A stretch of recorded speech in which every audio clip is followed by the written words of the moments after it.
Hello and welcome to Liferay Revisited. In the previous tutorial from 5 to 7, what we have seen is what is Service Builder, what are the benefits of using Service Builder, and then we have deep dived into Service Builder.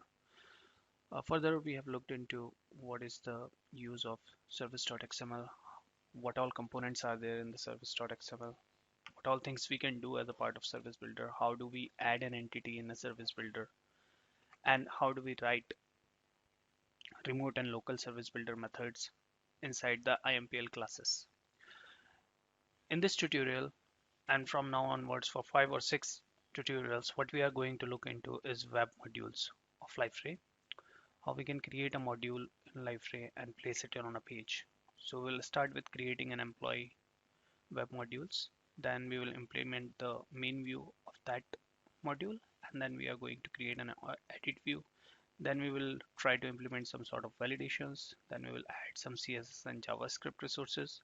Further, we will start looking into the localization of the text that we have written on that module. So to start with, let's open up our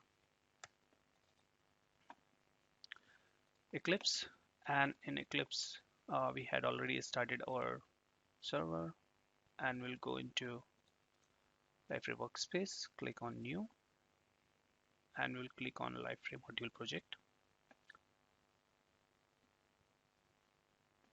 In the Liferay module project, there would be n number of modules over here. So we'll have to select MVC portlet because we are going to use MVC architecture. Now we'll just write employee-web, and then we are going to click next. And over here, we are going to give the class name. So we'll just say employee controller, and we would be required to give a package. We'll write com.lr.revisited. And then we'll just say finish. Now what is going to happen is we'll see that a new project has been created inside this module folder, and there it is. And it will be a basic hello world module of Liferay. So if I just go inside it, and we'll see like there are a couple of things that has been predefined created by Liferay. So we'll see like there is a constant key which defines that this is going to be the name of our portlet.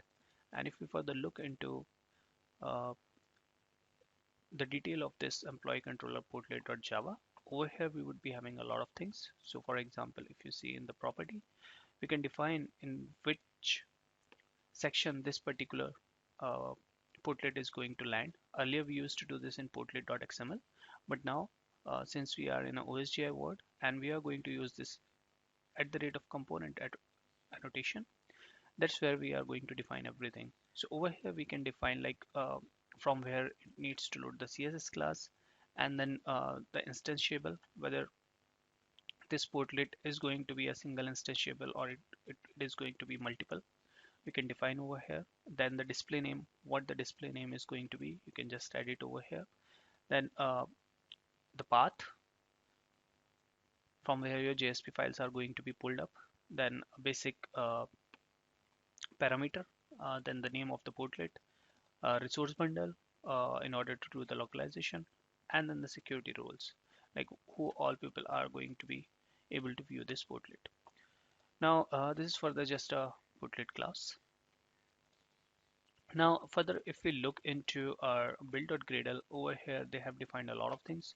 So if we'll see like they have given a whole list of tag libs, like asset tag lib is there, then front end tag lib is there, then we have general article tag lib if required, you can remove those. Then we have kernel, we have another util tag lib.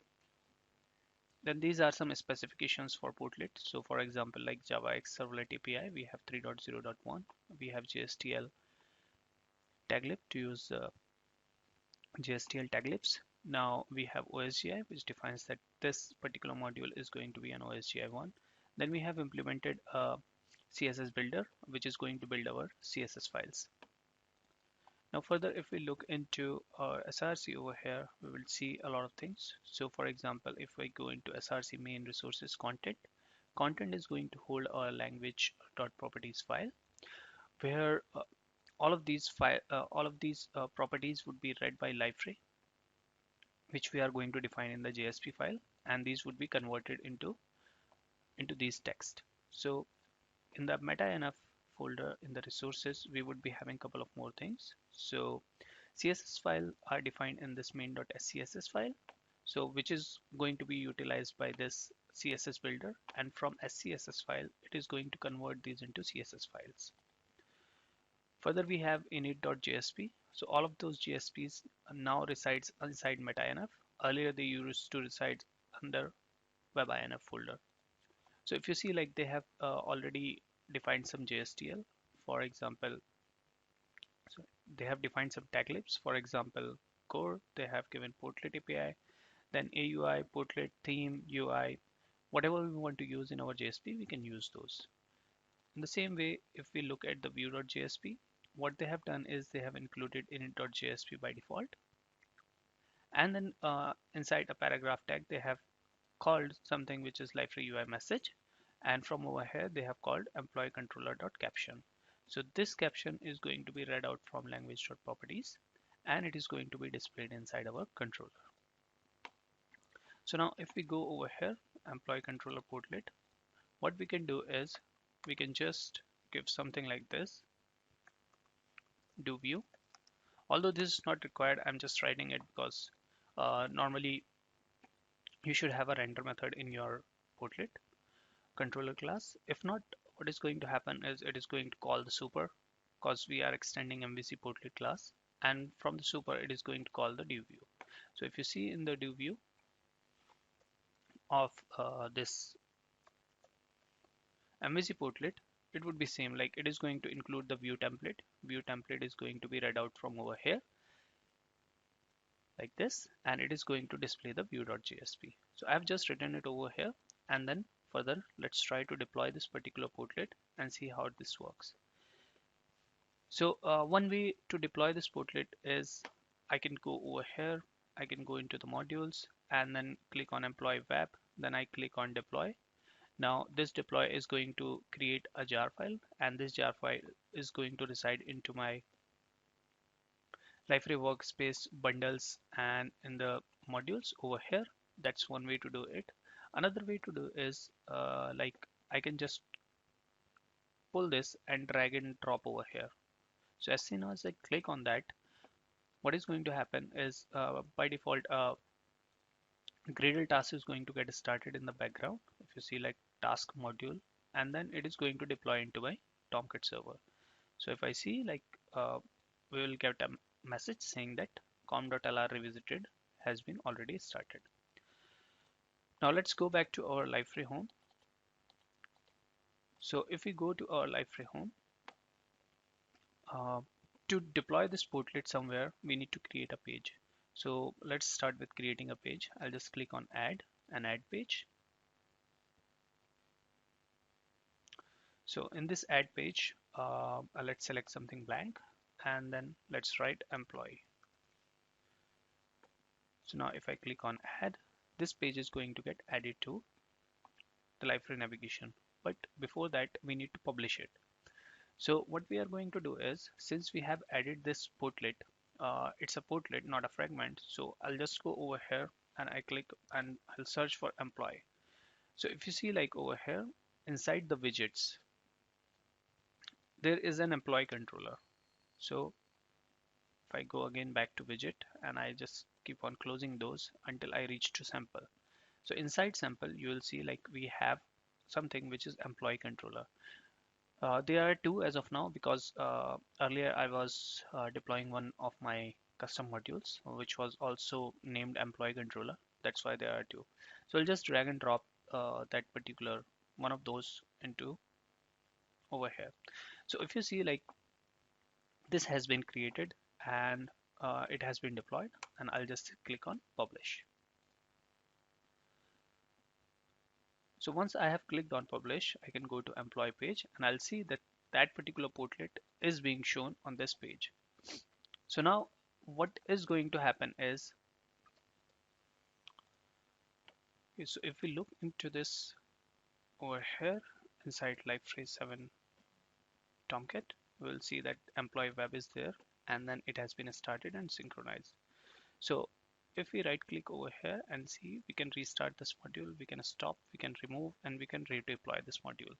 So just for the sake of saying like whether things are actually being called from over here and this to view is being called, we'll just put a systrace over here, and inside this systrace we are going to call this method, and maybe something like more saying that this is the thing that is being called. Now just control S it, and what is going to happen is it is going to start publishing it back to Liferay. Now all of those tasks are going to be called. It is going to first stop and then it is going to get started. So if we go back to our employee page and do a refresh, we'll see that this particular things has been called. In the same way, if we add some JSP, hi, this is a text, and then save it. Again, the same thing is going to happen. It is going to push it to our Tomcat server, and the changes are going to get reflected onto our page. So that's how you do the development in Liferay environment. So this is just a single method, which is a render method or a DB method. Now, in terms of MVC, we have a controller, which is known as controller over here. We have created models. Models are residing over here in employee API. We'll see in the further videos how these two things are going to get clubbed into one module. So when I say clubbed, we would be putting employee API as a dependency in build.gradle so that we can utilize the classes of employee API and employee service into our employee web. And our view is over here, which is like our view.jsp and other JSPs which we are going to add. And our controller is this one, which is our employee controller portlet. So this is all in all a basic hello world kind of program in Liferay, and this is how you do development in Liferay. Along with that, that's how you deploy it into your Liferay page. And further in the videos, we are going to look into how you can put some controls over here, like a button, form. You can create a form, plus how you can put some CSS in this. So we are going to have a basic of that. So thanks a lot for tuning in. Bye bye.